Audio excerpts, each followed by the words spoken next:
देश कुठे चाललाय, आम्ही कुठे चाललोय, किती वर्ष झाले, 75 वर्ष आम्ही पूर्ण करतो आहोत. आजादीचा जश्न सगळीकडे मनवला जाते. मी प्रत्येक ठिकाणी जाऊन सांगतो की आजादी काय फक्त शहरांना मिळाली आहे का? आजादी काय फक्त दिल्लीच्या राजधानीला मिळाली आहे का? महाराष्ट्राची राजधानी मुंबईला मिळालेली आहे का? मुंबई, कलकत्ता, मेट्रोपोलियन जितके शहर आहेत, किती नावं घ्यायची, त्या सगळ्यांच्या शहरांमध्ये मोठ्या प्रमाणात लाइटिंग करण्यात आली. आजादी के 75 साल. कुठे वेगवेगळ्या घोषणा झाल्या, पूर्ण शहर सजावट करण्यात आली. एका शहराला 50-50, 100-100 कोटीचा सजावटीसाठीचा खर्च झाला. आणि खऱ्या अर्थानं या राज्यामध्ये, या देशामध्ये विकास कसा झाला हे शोधासाठी शहरामध्ये जाण्याची गरज नाही. शेतावरून भाताची परीक्षा. कुठल्याही गावात गेलं तर तिकडच्या शाळा ठेवणार आहेत का? खेळाच्या मैदान प्राप्त झाले आहेत का? लोकशाहीला संरक्षण देणारी कवचकुंडलं बहाल झाली आहेत का? हक्काचं स्वच्छ पिण्याचं पाणी गावाला मिळालं आहेत का? रस्ते नाल्या मिळाले आहेत का? सांडपाण्यावर प्रक्रिया झाली आहेत का? पिण्याचं पाणी फिल्टर येते, वॉटर ट्रीटमेंट करून येते आहे की असंच लोक पाणी पित आहेत? तिकडे शेतकरी राहतोय, तिकडे कष्टकरी राहतोय, तिकडे मतदार राहतोय. तो खरा या देशाचा मालक आहे. तो या देशाला अन्न पुरवठा करण्याचं पवित्र काम करतोय, राबतो, रक्ताचं पाणी करतो आणि आटवून रक्ताला न्याय मिळावा म्हणून, श्रमाला प्रतिष्ठा मिळावी म्हणून, शेतीला भाव मिळावा म्हणून, कष्टकऱ्याचं राज्य पुनस्त उभं व्हावं म्हणून राष्ट्रसंत तुकडोजी महाराजांनी सांगितल्याप्रमाणे हा देश शेतामध्ये बसलेला आहे. हा देश खेड्याखेड्यामध्ये बसलेला आहे. हा शहरांचा देश नाहीये. बोटावर मोजण्यासारखी जर शहरं सोडली, आज नागपूरच्या विकासावर आम्ही बोलतो तेव्हा खऱ्या अर्थानं मी नेहमी विरोधात बोलत असतो. कोणी मागितली होती तुम्हाला रेल्वे, मेट्रो, ट्रेन, रस्त्याची ऐशी तशी करून टाकली. एक पावसाळा येतो ना, अर्धा नागपूर डुबून जातं. याच्यापेक्षा मोठं दुसरं दुर्भाग्य काय असू शकतं? मेट्रोवर किती खर्च झाला नागपूरला माहिती आहे तुम्हाला? 60,000 कोटीच्या वर. एक मेडिकल कॉलेज, दुसरं मेव हॉस्पिटल, आता एम्स आलं. काय हॉस्पिटल? शहराने मागितलं नाही तरी घ्या. किराण्याचे दुकानं कमी आणि प्रत्येक चौकामध्ये तुम्ही बघितलं एवढे प्रचंड मोठे हॉस्पिटलचं बिल पाहिल्यावर मात्र छाता फाटतो. तो शेतकऱ्यांसाठी दवाखाना नाही. तो शेतकरी शेतीवर निर्धारित असलेला शेतमजुरासाठी तो दवाखाना नाही. तो दवाखाना श्रीमंतांसाठी, तो दवाखाना शहरवासियांसाठी आहे. मग आम्ही काय पाप केलंय? आम्ही मतदान तुम्हाला केलेलं नाहीये. आम्ही मतदार या देशातले नाहीये. आमचा अधिकार या देशावर नाहीये. आम्ही या देशाचे नागरिक नाहीये. जर सगळ्यांना समान अधिकार असेल तर देशामध्ये समरसता निर्माण करण्याची आम्ही थोटांडगिरीची सगळी भाषणं देतो आणि मार त्या लाल किल्ल्यावरून आपण भाषणावर भाषण देतो. सगळी भ्रष्ट माणसं या झेंडावंदनाच्या दोऱ्या ओढतायत, तेव्हा हा देश खऱ्या अर्थानं अपमानित होऊन मान खाली घालेल अशा पद्धतीचे कार्यक्रम होतात. तेव्हा दुःख होतं.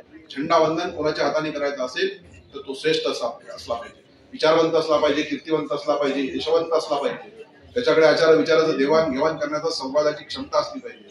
नव्हे त्याच्याकडे विचार देऊन लोकांना परिवर्तित करण्याची ताकद असली पाहिजे. आपला विचार लोकांच्या मनावर अधिपत्य म्हणून निर्माण करण्याचं काम जर तो करू शकत असेल तर त्या नेत्याला मी वंदन करतो. त्या नेत्याला मी वंदन करून खऱ्या अर्थानं सांगतो, असाच नेता झेंडावंदन करण्याचा खरा मालक आहे. होते काय चुकीचे लोक, चुकीचे माणसं मग झेंडावंदन, त्यांचे ते कपडे, लत्ते, गाड्या, घोड्या बघून माणसाला दुःख वाटते की हे परमेश्वरा, हे देशाच्या लोकशाहीला मारक व्यवस्था निर्माण करणारी माणसं तिरंग्याच्या दोऱ्या ओढतायत. याच्यापेक्षा मोठं दुसरं दुर्भाग्य काय असू शकतं? आणि म्हणून मी या ठिकाणी, मला माहित आहे बरेच वेळेपासून तुम्ही ऐकतायत, तशी आपली भाषणं फार छोटी असतात, कमी असतात. आणि जे लोक मगाशी सावलीमध्ये उन्हामध्ये बसले होते, थंडी लागत होती, आता ते तपून राहिलेले आहेत आणि जे उन्हात बसले होते ते गारव्याचा आनंद घेत आहेत. तर ती विषम व्यवस्था मला तिलांजली देऊन मी माझं भाषण संपवणार आहे. पण मी एक सांगतो मित्रांनो, खऱ्या अर्थानं देशाच्या प्रगतीपथावरचं एक पाऊल पुढे टाकत असताना आधुनिकतेच्या युगामध्ये मी बघतोय की शहरं मोठी झाली आणि गावं उजाड झाली. एक तुपाशी आहे, दुसरा उपाशी आहे. ही विषम व्यवस्था लोकशाहीला मारक ठरते आहे. त्याच्यावर परिवर्तन व्हावं म्हणून मी सातत्यानं काम करतोय. आता नव्यानं आम्ही मागच्या 2 महिन्याच्या आधी एक विचार केला. 39 वर्ष माझा राजकीय प्रवास झाला. 39 वर्षामध्ये मी हजारो गावं फिरलो, हजारो लाखो लोकांची मी भेटीगाठी घेतल्या.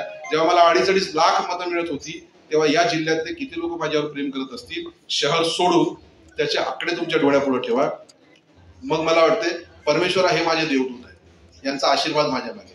हे लाखोच्या संख्येने सातत्यानं मी काहीतरी चांगलं करण्याचा प्रयत्न केला असेल, काहीतरी चांगलं झालंही असेल माझ्या हातून, तर मला अनदेखी करून सुद्धा चालणार नाही. परंतु ही माणसं माझा हृदय आहे, ही माणसं माझी प्रेरणा आहे, ही माणसं ज्यांनी मला नेहमीच साथ दिली, पडतीवर साथ दिली. चलतीचा आता काही विषय नाही, चलतीसारखे काय आपल्याकडे कुठले पदही नव्हते. परंतु जेव्हा जेव्हा आम्ही आक्रोश म्हणून लोकांपुढे आलो, लोकांचा आवाज बनण्याचा जेव्हा जेव्हा प्रयत्न केला, लोकांना न्याय मिळवून देण्याचा जेव्हा जेव्हा आम्ही प्रयत्न केला, तेव्हा खऱ्या अर्थानं लोकसमूह मोठ्या संख्येने उभा झाला, त्याच वेळेला आम्ही प्रशासनाला हादरा देऊ शकलो, लोकांचे प्रश्न सोडवू शकलो.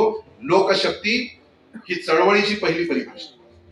आणि म्हणून लोक चळवळ उभी करायची असेल तर काहीतरी करावं लागेल, विषय घ्यावा लागेल, तो लोकांना पटवता येईल असा घ्यावा लागेल, तो लोकांना हृदयस्पर्शी आहे असा घ्यावा लागेल. ती लोकांची गरज असू शकते, लोकांचा विचार असू शकते, लोकांची प्रेरणा असू शकते, लोकांची उद्याची स्फूर्ती सुद्धा होऊ शकतं.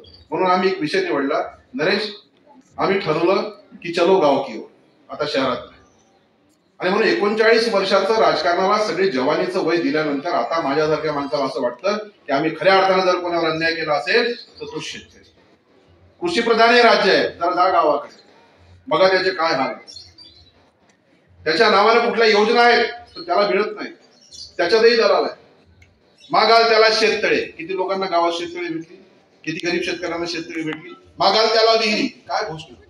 हरित क्रांती, शेतीला उद्योगाचा दर्जा देऊ, द्या ठप्पे, घ्या नोकऱ्या, सगळा मूर्खपणा. 2 कोटीच्या नोकऱ्या देणार होते, 15 लाख रुपये बँकेत देणार होते, काळा बाजार समाप्त होणार होता, नोटाबंदी झाली आणि या देशाचे असंख्य उद्योग मातीमोल करण्याचं पाप या देशात झालं. ते उद्योजक पुन्हा निर्माण होणार नाही, मातीमोल झाले. आणि म्हणून मी कुठल्या पक्षाच्या विरोधात बोलत नाही, पण तो माझा देश आहे. माझ्या देशाला कोणी लुटत असेल मग तो कोणीही किती तुरंग असो, माझ्यासारखा माणूस गप्प बसूच शकत नाही, मी बसणारही नाही.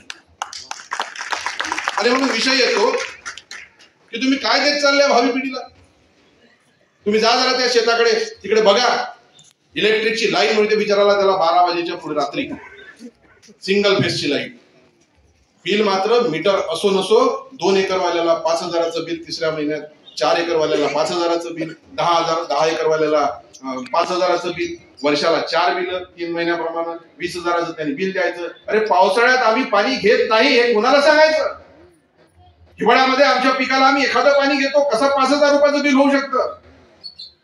सगळ्यात स्वस्त लुटणारा माणूस कोण, त्यांनी जगामध्ये दाखवून दिलं शेतकऱ्यांनी की खऱ्या अर्थानं एक दाना पेरायचा आणि हजारो दाणे काढायचे, एवढा जबरदस्त जादूगर दुसरा लुटारू याच्यापेक्षा श्रीमंत असू शकत नाही. म्हणून गरीबाला लुटायचं काम करतो. राईट गेली. आणि म्हणून खऱ्या अर्थानं या देशामध्ये शेतीप्रधान व्यवस्था असताना शेतकरी आत्महत्या करतो आहे, शेतकरी विष पिऊन जीव संपवतो आहे, तरुण पोरीचे डोळ्यापुढे लग्न आहेत त्याची सुद्धा त्याला चिंता नाही. पण आता जगायचं नाहीये, जगण्यासारखं वातावरण राहिलेलं नाहीये. म्हणून हे युद्ध आता थांबावं लागेल. चांगलं वाटो की वाईट वाटो, आता मात्र मला माझं समापन करावं लागेल. अशा असंख्य लोकांनी हजारोच्या संख्येमध्ये आत्महत्या केली आणि संपूर्ण देश आणि राज्य हिजड्यासारखं बघण्याच्या पलीकडे काहीच केलं नाही. हा माझा दोष आहे, हे मी बोलतोय, हा माझा दोष आहे. काय केलं आपण लोकांनी. मी तेव्हा ओरडत होतो, तेव्हा सांगत होतो सगळ्या पक्षांना, अरे या दांडुके घेऊन एक शेतकरी या देशाच्या मतदारांनी आत्महत्या केली, चारही बाजूने घेरा आणि लाल दिवा तुळून रस्त्यावर लाल करून टाका, पेटवून टाका. मंत्री पडताना दिसला पाहिजे. दुसरी शेतकऱ्याची आत्महत्या या देशात तरी झाली नसती. असं झालं नाही. ज्याचं जळते त्याला कळते. जो मेला त्या विधवेला जाऊन विचारा, कपाळावरचं कुंकू पुसल्यानंतर ती कशी जगते. जाऊन विचारा त्याच्या मुली बाळींना. आता शिक्षणाचं पुढं काय. आता किती घंट्या वाजवा, पुढच्या दारात मदत करत नाही लोक. स्वार्थ समाज या सगळ्या लोकशाहीला मारक व्यवस्था निर्माण करण्याचं पाप करते. शेजार धर्म आम्ही निभवला नाही. एक जबाबदार शेतकरी मेला, आम्ही आमचा धर्म निभवला नाही. आमचा धर्म तरी काय आहे. कुठे आहे लोकशाही, कुठे आहे संविधान. न्याय व्यवस्था तुम्ही सगळे लोक टीव्हीवर बघतायत, छिन्न विछिन्न करून टाकलेली आहे न्याय व्यवस्था. आता न्याय देवतेच्या बाबतीत काय बोलावं प्रजासत्ताक दिनी. खऱ्या अर्थानं लोकांचा विश्वास आता उडत चाललाय. कोण आमदार कोणाचे पडवतो, कोण खासदार कोणाचे पडवतो, कोणाची सत्ता कोणाला मिळालेलं बहुमत, लोकशाहीची ही सगळी व्यवस्था आपण चकनाचूर करून टाकलेली आहे. आणि हे संरक्षित ठेवायची असेल तर माझा शेतकरी संरक्षित झाला पाहिजे. म्हणून आम्ही ठरवून टाकलाय याच्या पुढचं सगळं युद्ध शेतकऱ्यांसाठी. आम्ही गावागावात जातोय, आम्ही सांगतो आहे त्याच्या गावामध्ये कमीत कमी पारदर्शीपणा म्हणून एखादी चर्चा झाली पाहिजे. ती चर्चा आणि ती मैफिल रंगवताना आता सुरुवात केलेली आहे. मी जातोय गावामध्ये, 29 गावं माझे फिरून झालेले आहेत. पहिला टप्पा 151 गावाचा आहे, दुसरा टप्पा 251 गावाचा आहे आणि तिसऱ्या टप्प्यामध्ये जशी तुम्ही उद्योगाला लाईट दिली, शहराला इलेक्ट्रिक लाईट दिली, कोळसा खदानीला तुम्ही लाईट दिली, सगळ्यांना एक्सप्रेस फीडर दिलं. त्या इलेक्ट्रिकच्या सप्लायवर, त्या लाईटवर दुसऱ्याला तुम्हाला लाईट देण्याची परवानगी नाही. MIDC ला दिली, सगळ्यांना दिली, उरली सुरली नगरपालिकेला दिली, गावाला दिली. अरे मग तो जो शेतकरी आहे, जो राबतो 24 तास 4-4, 5-5 महिने शेतीवर जातो, श्रम करतो, कष्ट करतो, पेरतो, उगवतो आणि तुम्हाला आणून देतो, बाजारामध्ये उपलब्ध करून देतो, त्या शेतकऱ्याला इलेक्ट्रिकच्या लाईटची गरज नाही. पाणी सिंचित करायचं आहे, 4-4 वेळा पाणी द्यायचं आहे, तो वाट पाहतो. तेव्हा MSEB वाले जाहीर करतात, महाजन वाले, की रात्री लाईट तुम्हाला 1 वाजता मिळेल. तुम्ही विचार करा, ज्या माणसाने दिवसा कष्ट केले आहेत पाणी वलितासाठी, तो रात्री 1 वाजता जाईल. काय चमत्कार झाला. या देशामध्ये सर्पदंशाने आणि विषारी दंशाने मरणाऱ्याचे सगळ्यात जास्त आकडे, कधीच कोणी याच्यावर चर्चा करत नाही, ते सगळ्यात जास्त आकडे होते मरणाऱ्यांचे विष प्रयोगामुळे, ते होते महाराष्ट्राचे शेतकरी. याच्यापेक्षा दुसरी लाजरवाणी घटना असू शकते. रात्री 1 वाजता जातो, टाळ्या वाजवत, हातात टॉर्च घेऊन दडलेला असतो त्याचा काळ, पाण्याचा ओलावा आहे म्हणून सगळे सर्प तिकडे. आपला माणूस चालला 1 वाजता, एक माणूस ओरडत नाही, अरे आमची लाईट बंद करून टाका दिवसाची 2 तास. मात्र शेतकऱ्याला एवढा उदारपणा आम्ही कधी प्रगट करून दाखवलं नाही. आणि म्हणून माझी पहिली मागणी आहे, आणि माझा पहिला एल्गार परिषद होणार आहे. निवडणुका वगैरे जाऊ द्या चुलीत, निवडणुका माझ्यासाठी मोठ्या नाही. मी निवडणुकीमध्ये जिंकून येऊ शकतो की नाही शकतो ते नंतरचा प्रश्न आहे. मी निवडणुकीत उभा राहीन की नाही हा त्याच्यानंतरचा प्रश्न आहे. पण तू एक सांगतो, निवडणुकीला अच्छाची लाल करून केल्याशिवाय सोडणार नाही. एवढी याद राखा की चांगला माणूस जोपासू, चांगला माणूस मोठा करू, चांगला माणूस हिताचा समाजासाठी लढणारा माणूस मैदानामध्ये आणू. माणसं पुष्कळ आहेत.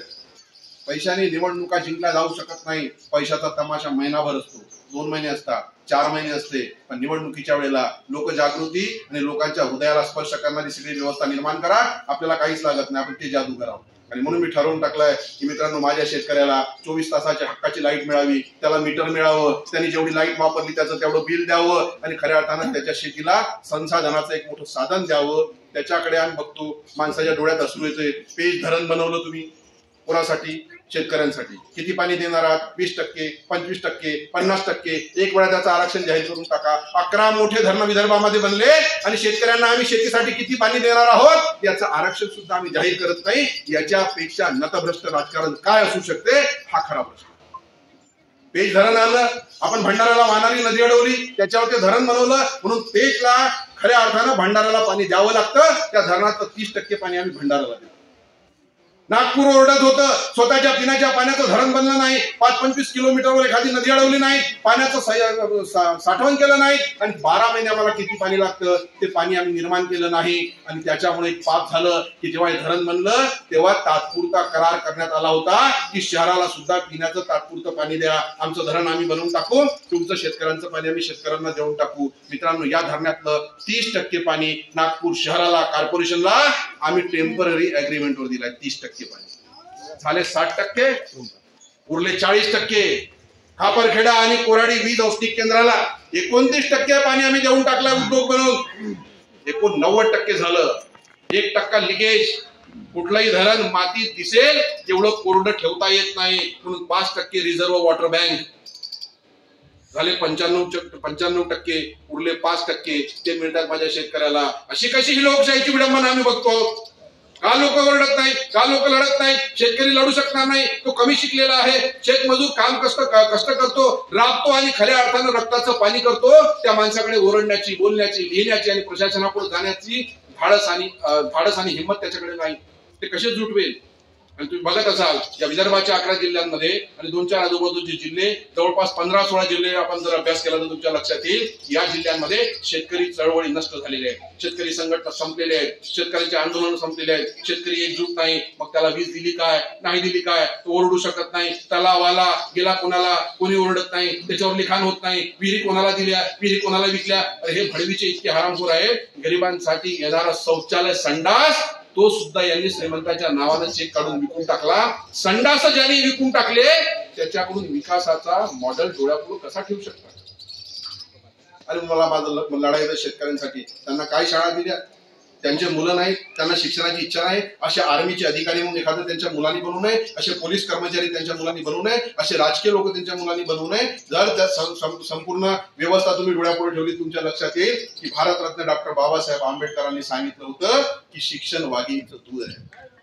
जर वाघिणीचं दूध आहे तर शहराची पोरं वेगळं दूध पितील, श्रीमंतांची पोरं वेगळी दूध पितील, पैसेवाल्यांची पोरं चांगल्या शाळेत जातील, ट्युटोरियल क्लासेस लावतील, स्पर्धा परीक्षेचे क्लासेस लावतील. हे सगळी जी व्यवस्था आहे ते शहरामध्ये निर्माण झाली. तिकडे जायचं, 2 लाख रुपये वर्षाचे खर्च करायचे, मुलाबाळांचा येण्या जाण्याचा खर्च करायचा, शहराच्या पोरांबरोबर राहायचं, त्याला त्याच्या स्टेटस प्रमाणे ठेवायचं. एवढे पैसे शेतकऱ्यांकडे मित्रांनो मुळीच नाही. म्हणून तो पोरगा गावामध्ये जिल्हा परिषद शाळेत शिकतो, त्याच्या वरची शाळा त्याला मिळाली नाही. तर कधीतरी विचार करा की तो माणूस नाही का, तो नागरिक नाही का, तो मतदार नाही का, तो एवढे सगळे कष्ट करतो आणि श्रम करतो. त्याच्या मुलाबाळांचं भवितव्य काय? जिल्हा परिषद शाळेत शिकवायचं आणि त्याला पुन्हा शेतमजूर बनवायचं. याच्या पलीकडे आपण काहीच केलं नाही. हे पाप खऱ्या अर्थानं कधी खोडणारा. म्हणून आम्ही विचारायला जातोय कुठली शाळा भेटली? जिल्हा परिषदची. 75 वर्ष आजादीला झाले. 75 वर्षामध्ये आम्ही एकाचे 10 दवाखाने शहरामध्ये करून टाकले, नगरपालिकेला दवाखाने देऊन टाकले. अरे तिकडे सुद्धा शेतकरी राहतो, त्याचं सुद्धा गाव आहे, तो सुद्धा मतदार आहे, तो देशाचा मालक आहे. 75 वर्षात त्याला दवाखाना न देणं याच्यापेक्षा मोठं दुसरं पाप काय होईल? मिळाले गावाला दवाखाने. एक उपकेंद्र ते 4-4, 5-5 गावं सांभाळत आहेत. गंमत लावली आहे. तिकडेही आमचे बाप आहेत, तिकडेही आमच्या माता आहेत, तिकडेही घरच्या लक्ष्मी आहेत, तिकडेही बहिणी आहेत. 24 तास राबणारा कष्टकरी समाज आहे. त्यालाही औषधोपचार रात्री बेरात्री जर हक्काचा औषधोपचार जर मिळालं नाही, ते 75 वर्षाची आजादी कोणासाठी? याच्यावर चर्चा रंगवण्याची इच्छा आहे. हेच मी चाललोय घेऊन गावामध्ये. शाळा मिळाल्या नाही, दवाखाने मिळाले नाही. अरे तुम्ही आम्ही सगळे कसं तरी चांगलं पाणी पिऊन घेतो, पण त्या लोकांना कुठलंच पाणी नाही. तेच विहीर, तोच नाला, तेच सांडपाणी, जमा झालेलं तेच पाणी, वरून पडलेलं तेच पाणी. ग्रामपंचायतीकडे ब्लिचिंग टाकण्याची सुद्धा हिंमत नाही. अशा हजारो ग्रामपंचायती नागपूर जिल्ह्यामध्ये 750 ग्रामपंचायती असतील नरेश. त्या 750 ग्रामपंचायतीमध्ये जवळपास 500 ग्रामपंचायती अशा आहेत की जिथे ब्लिचिंग टाकण्याची सुद्धा हिंमत नाही. अनेक ग्रामपंचायतीला आम्ही मागच्या वेळेला 5-5 किलोचे ते गोण्या पाठवत होतो, परंतु त्यांच्याकडे ती व्यवस्था नाही. तिकडे नोकर ठेवल्या जात नाही, तिकडे सफाई कर्मचारी नाहीच, तिकडे मच्छर होत नाही, तिकडे गॅस्ट्रो होत नाही. तिकडचा मच्छर वेगळा आहे का? आणि मग तिकडच्या नाल्या नाहीत. सगळ्या गटारी आणि मुतारी एकाच सगळ्या गावाच्या भोवताल संगळून आहेत. अरे तो माणूस आहे, त्यालाही जगायचा आहे, त्यालाही देश बघायचा आहे. माझा देश कसा झपाझप पुढे चाललाय. प्रगती पथावरच्या यशासाठी शहराचीच माणसं राबली काय? देशाच्या आजादीमध्ये का शहराचीच माणसं राबलीत का? म्हणून माणूस अशिक्षित आहे, त्याला हिनवायला लागलेत, त्याला चिडवायला लागलेत, त्याला अपमानित करायला लागलेत. कोणाचं शिक्षण कोणी बघावं? राष्ट्रसंत तुकडोजी महाराज किती वर्ग शिकले? ज्याच्या नावाने युनिव्हर्सिटी बनली नागपूरची. पळून पळून 4 वर्ग. गाडगे बाबा कुठल्या शाळेत गेले? किती वर्ग शिकले गाडगे बाबा? गाडगे बाबाच्या नावाने अमरावती युनिव्हर्सिटी बनली. अरे कर्तृत्व सिद्ध केल्यानंतर खऱ्या अर्थानं लोक सेवक म्हणून आणि लोक चळवळी जेव्हा उभ्या केल्या जातात, लोक शिक्षण जेव्हा प्रदान होते, ते भजनातून होते, ते कीर्तनातून होते, ते विचारांनी होते, ते कर्तृत्वातून होते. आणि राबलेल्या सगळ्या जनतेला काय हवं आहे तो जाणणारा, वैद्यकीय व्यवस्था निर्माण करणारा, बुद्धिमत्तेच्या जोरावर जो असेल तो या राष्ट्राचा संत होऊ शकतो. आणि म्हणून या संपूर्ण महाराष्ट्रामध्ये तरी आपण दर 2 जिल्ह्याला गेले, एक संत आहे, त्याची लीला ती बघितलेली आहे, तिथलं सगळं कर्तृत्व लोकांनी बघितलेलं आहे. आणि म्हणून इथे राष्ट्रसंतापासून जगद्गुरु तुकाराम महाराजांपर्यंतची ही भूमी आहे, ही शूरांची भूमी आहे, ही वंदनीय भूमी आहे, ही बोलणारी भूमी आहे. या भूमीचा इतिहास बघा तुम्ही. मोगलांना सळो की पळो करून सोडल्यानंतर खऱ्या अर्थानं या महाराष्ट्राने आजपासून 400 वर्षाच्या पहिले ताकद दाखवून दिली होती. मराठी माणूस काय करू शकतो? लाखोच्या संख्येत आलेला मोगल या राज्यावर, या देशावर चालून आला होता. कोणी रोखलं त्याला? कोण लढला त्याच्यासाठी? कोण होता? श्रीमंत होता, शहरातला माणूस होता, ग्रामीण मधला होता, कुठलाही भेदभाव नव्हता. फक्त मोगल पडायला पाहिजे. माझ्या माय बहिणीची अब्रू लुटतोय, त्या किंचाळा कानावर ऐकल्या जात नाहीये, आता मी थांबू शकत नाही. म्हणून खऱ्या अर्थानं आग बबूला झालेला शेतकरी, थोरकी, छोट्या जातीचा, मोठ्या जातीचा, वेगवेगळ्या भिन्न भिन्न जातीचे लोक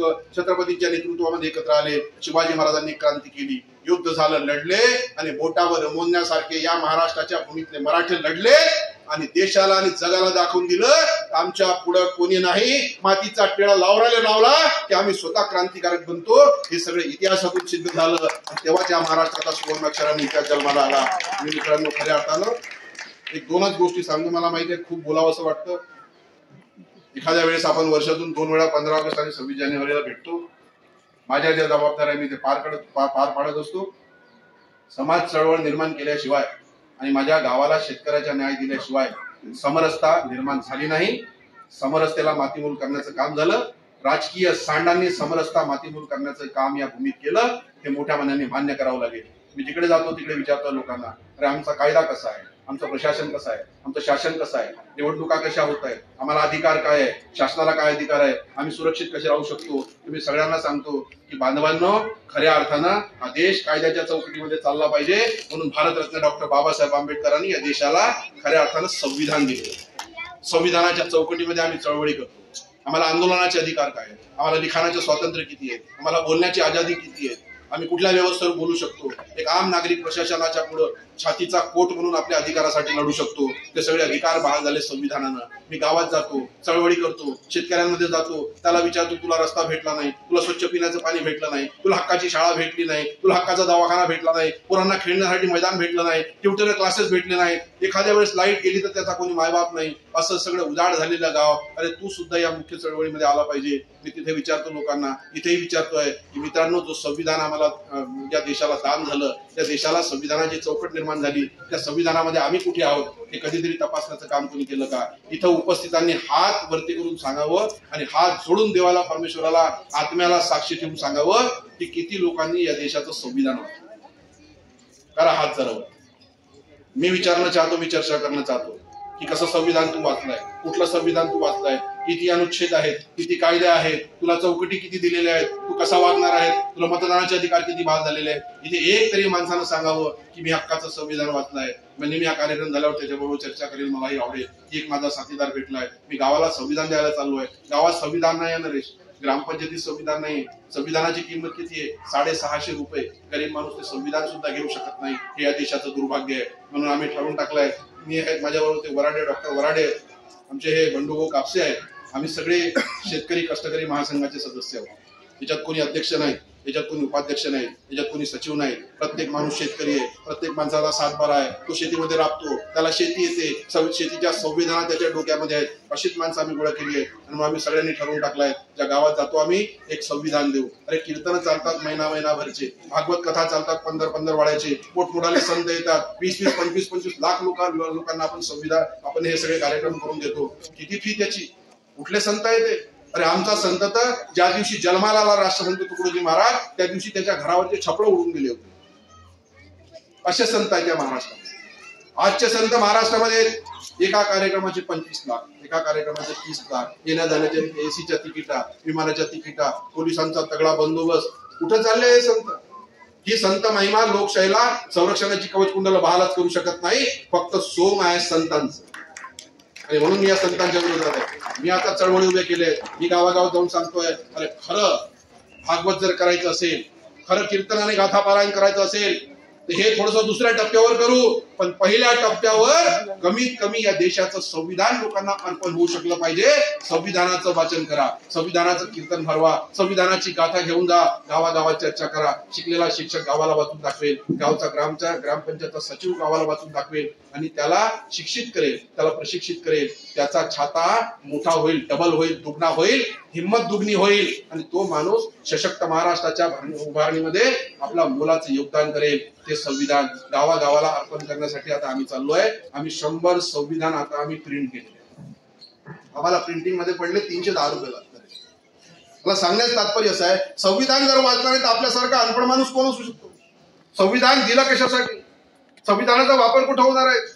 जर आम्ही कायद्याच्या चौकटीमध्ये हे राज्य राहावं, हा देश राहावा आणि लोकशाहीला संरक्षण मिळावं असं जर वाटत असेल तर ज्या संविधानाकडे ही जबाबदारी होती त्या संविधानामध्ये मी कुठे आहे हे जर तुम्हाला कळलंच नसेल तर खऱ्या अर्थानं आपल्यापेक्षा दुसरा कोणी अशिक्षित असूच शकत. आपला मोठेपणा, आपला सर्टिफिकेट मिळालेल्या शिक्षणाच्या डिग्र्या, त्याला काही व्हॅल्यू नाही. आणि म्हणून चलो गाव की ओर, चलो संविधान की ओर हे सगळे कार्यक्रम आम्ही राबवतो. आम्ही जातो. हक्काचा तलाव नाही, हक्काची विहीर नाही, हक्काची नळ योजना नाही, हक्काची मुलं भविष्याचे राज्यकर्ते बनतील, भविष्याचे शासन प्रशासन बनतील. अरे किती टक्के लोक यूपीएससी एमपीएससी ग्रामीण भागातले पास करतायत? 1.5% पोरं जर शेतकऱ्याचा पास होत असेल आणि बाकीचे उरलेले शहरांमधले श्रीमंताचे पोरं जर मोठे होत असेल तर जिल्हाधिकारी तो बनतो. एखादा UPSC MPSC चा अधिकारी तो बनतो, तो रेल्वे अधिकारी बनतो. आता रेल्वेच्या नोकऱ्या बंद झालेल्या आहेत, रेल्वे रिक्रुटमेंट बोर्ड आलेला आहे, बँकच्या नोकऱ्या बंद झालेल्या आहेत, बँक रिक्रुटमेंट बोर्ड झालेला आहे, UPSC आला आहे, MPSC आला आहे, स्पर्धा परीक्षा आलेल्या आहेत. आता मित्रांनो सहज गेला आणि नोकरी मिळाली हा काळ राहिलेला नाही. अरे हा तर दुर्भाग्य आहे की एका महाराष्ट्रामध्ये एखाद्या देशाच्या इतर राज्यांमध्ये जर तुम्ही विचार केला नोकऱ्या मिळणं कठीण झालं आहे. पोरं शिकली आहेत, हातात डिग्र्या घेऊन बसलेली आहेत, लोक जात आहेत दारठ्यामध्ये वर्तमानपत्र वाचतायत की मला नोकरी मिळेल. पद किती? चपराशाची पद 100. पास पाहिजे 12वी, अर्ज करतोय ग्रॅज्युएट. 100 पदासाठी मित्रांनो दुर्भाग्य आहे या लोकशाहीचं आणि देशाचं राज्याचं की अर्ज करणाऱ्याचे आकडे किती? 100 पदांसाठी 8 लाख अर्ज, 10 लाख अर्ज, 20 लाख अर्ज, लाखोच्या संख्येने अर्ज येतात आणि नोकऱ्या 100, 200, 300, 500 ही स्पर्धा करून ठेवलेली आहे तुम्ही. आणि तरीही सांगता की या देशामध्ये आमची सरकार आली तर 2 कोटी रुपये 2 कोटी नोकरी आम्ही देऊ वर्षात. कशाला तरुणांची विडंबना करतायत? कशाला त्याच्या जीवनाचे खेळ खोळंबा करता? सांगून टाका मोठ्या मनानं. औद्योगिक क्रांतीचं शब्द आम्ही दिलं होतं, आम्ही उद्योग आणू शकलो नाही. आम्ही शेतीला उद्योगाचा दर्जा देणार होतो, आम्ही ते करू शकलो नाही. आम्ही बाजारपेठा तयार करू शकलो नाही. आम्ही विदेशी नीती व्यवस्थित पद्धतीने राबवू शकलो नाही. कुठं IT चाललाय, कुठं नोकऱ्या चालल्या आहेत, चालू धंदे बंद झाले आहेत, चालू MIDC बर्बाद होऊन गेलेले आहेत, उद्योगच येत नाहीये, नोकऱ्या कुठून देणार आहेत? किती तहसीलदार बनवणार आहात, किती ठाणेदार बनवणार आहात, किती शिपाई बनवणार आहात? या सगळ्या गोष्टीला सीमा आहेत. आणि म्हणून मित्रांनो खऱ्या अर्थानं या राज्यामध्ये जवळपास 32% तरुणांची बहुधा 35 वयाच्या जवळपास. ज्या राज्यामध्ये ज्या देशामध्ये 30%च्या वर तरुणांची संख्या आहे असा युवा देश जगामध्ये भारत हा पहिला देश आहे ज्या देशाचा तरुण बर्बादीच्या उंबरठ्यावर. वारे देश कुठं चाललोय? म्हणून उठाव इथून झाला पाहिजे. बौद्धिक स्तरावर युद्ध झालं पाहिजे. लिखाणाच्या चळवळी झाल्या पाहिजे. शिकलेला माणूस द्रष्टा झाला पाहिजे. समाजापुढे शिकलेला माणूस गेला पाहिजे. याद राखा बंधूंनो, मी मतदान मागायला आलो नाही, पण मला तुमच्याशी चर्चा करायची आहे. हे निवृत्त माणसं सुद्धा त्याच्यात घडणार आहेत, लढणार आहेत आणि लोक चळवळीमध्ये निर्माण होण्यासाठी हे सगळं साथ देणार आहात. तुम्ही तयार आहात का? महिला असू देत जाऊ दे महिलांपुढं, तरुण असू देत जाऊ दे तरुणांपुढं. शिकलेला आहे. आता इथे फक्त व्याख्या काय बेरोजगारांची? तर जे शिकले आहे ते सुशिक्षित बेरोजगार. जो गरीब आहे, शेतमजूर आहे, शेती करतो, कष्ट करतो आणि शिक्षणाची साधनं नाही, पैसा नाही, व्यवस्था नाही, त्या शेतकऱ्याचा पोरगा 4 वर्ग शिकला असेल, 5 वर्ग शिकला असेल तर तो या देशाच्या बेरोजगारांच्या यादीत नाही. शिकलेल्याची यादी आहे, न शिकलेल्याची यादी नाही. ही कशी लोकशाही असू शकते? आणि म्हणून विषय खूप आहेत, प्रचंड विषय आहेत. पण माझ्या देशाला संरक्षणाची कवचकुंडला बहाल करायची असेल मित्रांनो, मी या देशाचा जबाबदार नागरिक आहे, मी या देशाचा जबाबदार युवा आहे, मी या देशाचा जबाबदार शिकलेला शिक्षित माणूस आहे. आणि म्हणून मला या देशासाठी, या देशाची विस्कटलेली घडी जर बदलावायची असेल तर राजकारण कुठं चाललंय, देश कुठं चाललाय, अधोगती कशी होते डोळ्यापुढं, महागाईने चरणसीमा पार केलेल्या आहेत, महागाई आकाशाला भिडलेली आहे. छोटा माणूस कसा तरी मध्यमवर्गीय माणूस लढतो, जगतो आणि पूर्व आयुष्य पार करत असतो. माझा त्या गरीबाला विचारा, त्या कष्टकऱ्याला विचारा, त्या शेतमजुराला विचारा की खऱ्या अर्थानं तुझी कमाई किती? दिवसाची मजदुरी 400 रुपये, 2 मुलं, 1 म्हातारी, आई वडील, बायको, कसं चालवावं कुटुंब, किती रुपयाचं तेल घ्यावं, किती रुपयाची डाळ घ्यावी, गरीबाच्या ताटातली डाळ ही गायब होऊन गेली, चालूच शकत. आणि म्हणून हे विडंबन आहे देशाची. पण लोकशाहीला खऱ्या अर्थानं देशाच्या आझादीमध्ये जे काही स्वरूप प्राप्त झालं त्या 75 वर्षाचा आनंद किती आम्हाला माहित नाही. परंतु मी दुःखी माणूस आहे, मी असमाधानी आहे, मी असंतुष्ट आहे, मी चळवळी उभ्या करणार आहे, मी आंदोलनं करणार आहे, शेतकऱ्याच्या गावाकडे जाणार आहे, आता गावाची गावं उभी करीत. याच्या पुढे पहिला प्रश्न राहील की या गावामध्ये येताना तुम्हाला सांगावं लागेल की शेतकऱ्यांच्या हितासाठी, गावच्या सगळ्या तरुणांसाठी, गावच्या शाळेसाठी, गावच्या दवाखान्यासाठी, गावाच्या पिण्याच्या पाण्यासाठी, गावाच्या बाजारपेठेसाठी आणि महागाईच्या विरुद्ध अरे साधं सिलेंडर सुद्धा तुम्ही उपलब्ध करून देऊ शकत नाही. तुम्ही या गावासाठी काय केलं, काय करणार आहात? हा प्रोजेक्ट घेऊनच गावात यायचं, नाही तर अनेक नेत्यांना गावबंदी करू आणि गावाच्या वेशीवरून पळता होईल थोडी होईल अशी व्यवस्था निर्माण करण्याची हा या चळवळीमधून खरा आनंद आम्ही घेतला. म्हणून खऱ्या अर्थाने मित्रांनो आपण ठीक आहे काय आयुष्यात आपलं 10-20 वर्ष माझ्यासारख्या वयस्कर, पण माझ्या मुलाबाळांचं काय? माझ्या शेजाऱ्यांचं काय, माझ्या आबालवृद्धांचं काय, त्यांचं सुद्धा चिंतन कोणाला तरी करावं लागेल, त्यांची सुद्धा चिंता ठेवावी लागेल. डोक्यात एक घर बनवून ठेवावं लागेल की दातांना कमीत कमी पुढच्या पिढीला काहीतरी देऊन जावं. हे मुलं शिकून आम्ही काय देणार आहोत? नोकऱ्याच नाही. हे मुलं शिकून आम्ही काय करणार आहोत? की कोण किती डॉक्टर झाले, कोण किती नर्स झाल्या, कोण किती शिक्षण घेतलं, इंजिनियर किती झाले, या लोकांना काम कुठं देणार आहोत? सरकारमध्ये कुठं काम देणार आहोत? खाजगीकरणामध्ये कुठं काम देणार आहोत? लोकसेवक म्हणून किती काम देणार आहोत? किती रुपयाची रोजीरोटी यांना देणार आहोत? याचं नियोजन होणे नाही आणि डॉक्टर बनवून देणे, इंजिनियर घडवून टाकणे. आणि तो इंजिनियर आता भाजीचा ठेला ढकलतो. या देशाचा इंजिनियर जर भाजी विकण्याचं काम करत असेल त्याच्यापेक्षा मोठं दुर्भाग्य दुःख काहीच असू शकत नाही. उठाव करा, चळवळी निर्माण करा आणि जी व्यवस्था बाधक आहे, जी व्यवस्था मारक आहे ती मातीमोल करून टाका आणि लोकशाहीला संरक्षणाची कवचकुंडला बहाल करा. एक जबाबदार नागरिक म्हणून या सदिच्छा सहित विराम. नमस्कार. जय धन्यवाद भाऊ.